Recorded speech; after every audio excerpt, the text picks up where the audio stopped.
नमस्कार, मैं प्रकाश कुमार। इस समय हम आए हुए हैं जरासंध के अखाड़े में। वो मगध का शासक था और आपने जरासंध और भीम के बीच की लड़ाई के बारे में सुना होगा। यही पांडव भीम और उसके बीच लड़ाई हुई थी। उसके अखाड़े को अब हम आपको नजदीक से दिखाते हैं और अब हम आपको दिखाते हैं उस अखाड़े को। इस सीढ़ी नुमा पत्थर के ऊपर यही जरासंध और भीम के बीच लड़ाई हुई थी। ऊपर अब हम आपको दिखा देते हैं नजदीक से इस अखाड़े को। ये अखाड़ा है, अखाड़ा यानी बैटल फील्ड, युद्ध क्षेत्र। यहीं पे जरासंध हर एक के साथ लड़ाई करता था और भीम के साथ भी उसका युद्ध यहाँ पे 28 दिनों तक चला था।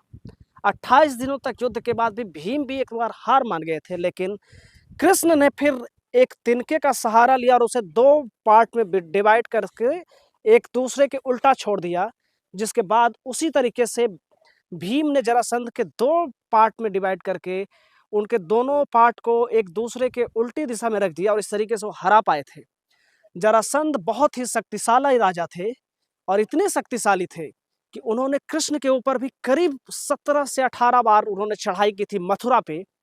और कहा यह भी जाता है कि श्री कृष्ण इसके डर से ही मथुरा छोड़कर द्वारका में उन्होंने अपना नया राजभवन बना लिया था, वहां से रन छोड़कर चले गए थे।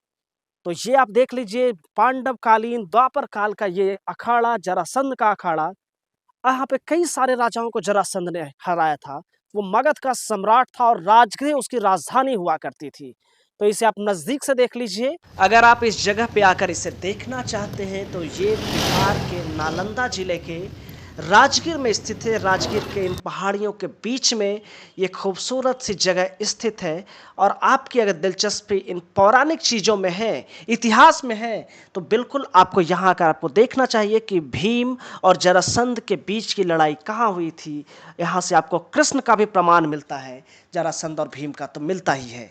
वीडियो आपको कैसा लगा कमेंट करके ज़रूर बताइएगा और अच्छा लगा हो तो इसे लाइक, शेयर और चैनल को सब्सक्राइब जरूर कर दीजिएगा।